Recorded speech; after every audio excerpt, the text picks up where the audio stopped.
Olá, quero agradecer primeiramente a oportunidade de participar da quarta Jornada Internacional de Comunicação Científica. É com imenso prazer que venho apresentar um trabalho desenvolvido por mim, professora Maria do Carmo Pereira Servidoni e professor Jonas Severino da Silva. O trabalho que ora apresentamos, intitulado Desafios da Educação Infantil nos anos 2020 e 2021, uma análise dos relatos dos discentes em pedagogia sobre suas experiências de estágios curriculares no contexto da pandemia. Ele é fruto de reflexões e análises das aulas decorridas no curso de pedagogia, especificamente a partir dos relatos dos discentes na disciplina de prática de estágios obrigatórios e metodologia de ensino. Nossa motivação ocorre por entendermos que a educação infantil é uma das etapas de grande importância na vida do indivíduo.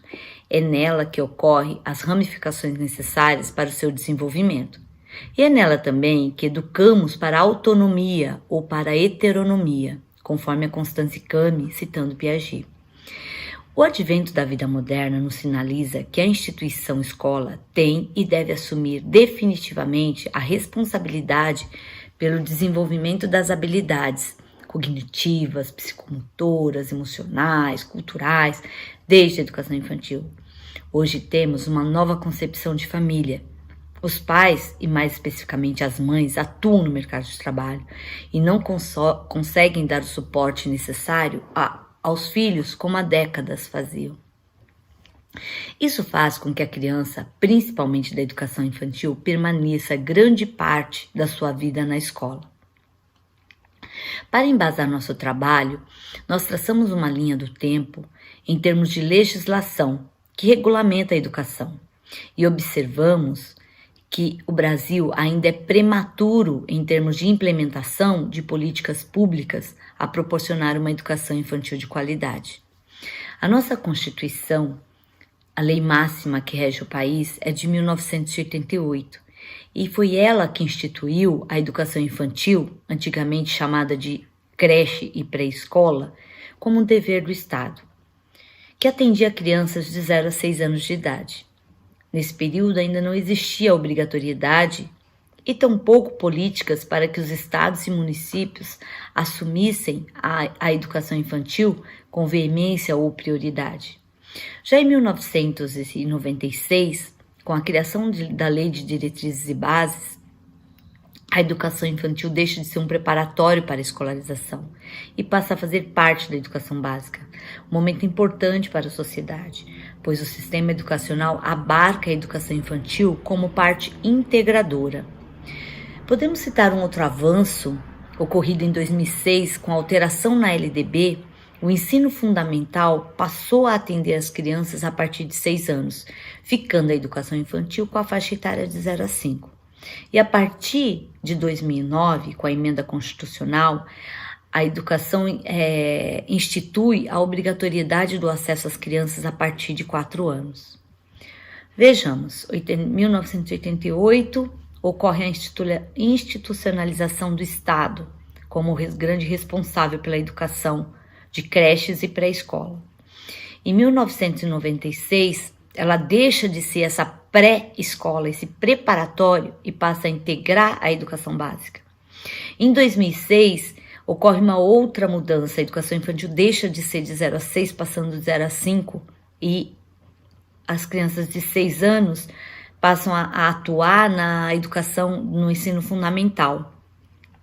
E a partir de 2009, ocorre a obrigatoriedade da matrícula das crianças em uma instituição de ensino a partir de 4 anos de idade.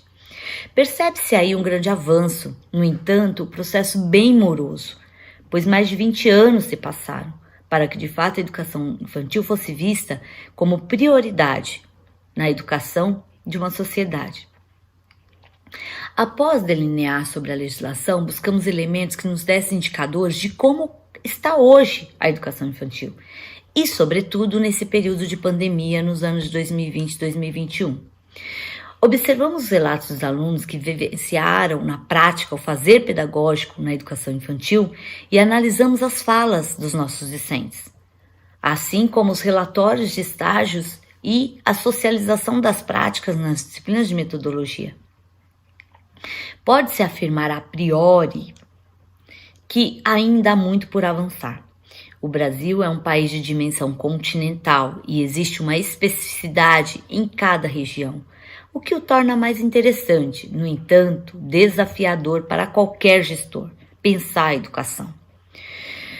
Para construirmos uma sociedade mais justa, precisamos, em primeiro momento, colocar a criança como centro de uma nação e ofertar uma educação de qualidade, tanto para a criança do campo como a criança da cidade ou das aldeias, de modo que todas, sem exceção, tenham as mesmas oportunidades. Hoje não se percebe isso, mesmo porque a educação infantil fica sob a responsabilidade das prefeituras e aquelas menos favorecidas tendem a investir menos. Por isso defendemos que todo o programa voltado para a educação infantil seja aplicado no Brasil, de norte a sul.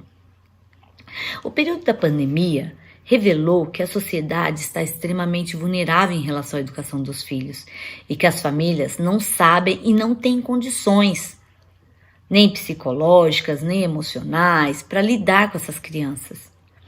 Isso deve ser trazido para o debate, pois, com o advento da pandemia, poderá acarretar um grande problema social.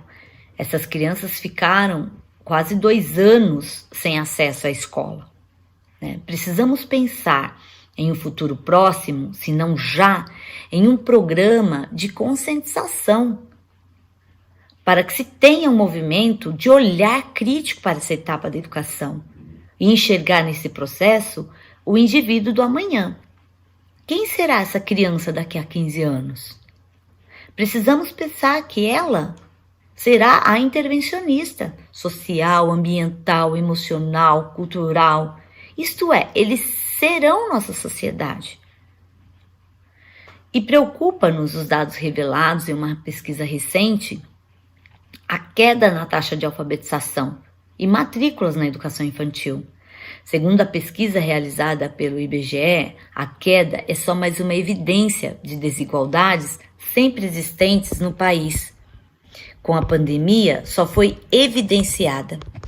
Outro aspecto que tratamos no trabalho foi o desespero das famílias, que se viram em casa com os filhos. Muitos não sabiam o que fazer quando se viram com o fechamento das escolas.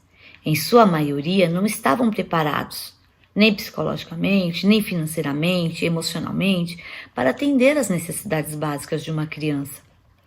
Sem falar na parte pedagógica. Muitas famílias recorreram às professoras perguntando: o que fazer para o meu filho comer? Como fazer para que ele durma? O que eu faço para ele parar de chorar?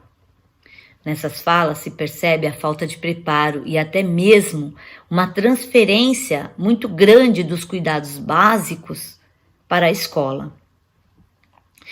Mas eu quero ressaltar que os professores foram muito parceiros das famílias e sempre que possível orientavam na medida do possível. Os professores sofreram com a sociedade. Presente nas falas desses profissionais, preocupação com a fome, com a falta de cuidado, com a vulnerabilidade desses menores dentro de casa, sem saber com quem estavam ficando.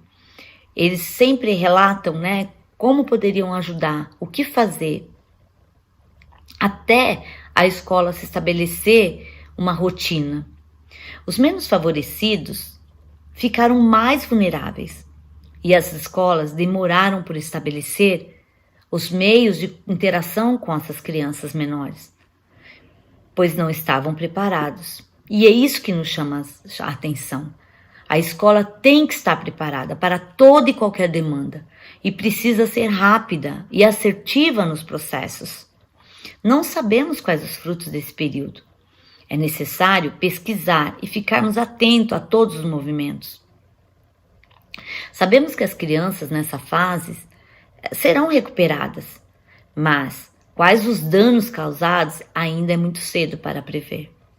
Recentemente, uma aluna do curso de pedagogia falou como é triste ver uma criança nas séries iniciais sem saber ler, escrever ou efetuar um cálculo simples.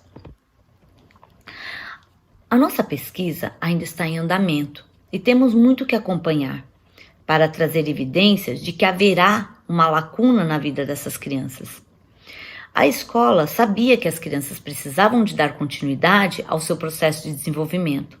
Então, muitos professores interagiram com as crianças por meio de vídeos gravados, enviados por diversos canais de comunicação, para que a criança assistisse. E a pergunta que fica, e não quer calar, será que isso possibilitou a continuidade no desenvolvimento? Tarefas gráficas também foram enviadas e desenvolvidas para a escola. Tem como avaliar a efetividade de um processo educacional? Acreditamos que não. E estamos a investigar quais os frutos desse período. Finalizo dizendo que esse trabalho mostra que a sociedade brasileira, em sua maioria, se encontra extremamente fragilizada em relação à educação e tem um caminho longo a percorrer para alcançar uma educação de qualidade. E quero finalizar também agradecendo a todos que aqui participaram, que aqui nos ouviram, porque certamente são pessoas que têm interesse em discutir a educação e principalmente a educação infantil. Eu quero desejar um excelente evento e deixar aqui o meu muito obrigada.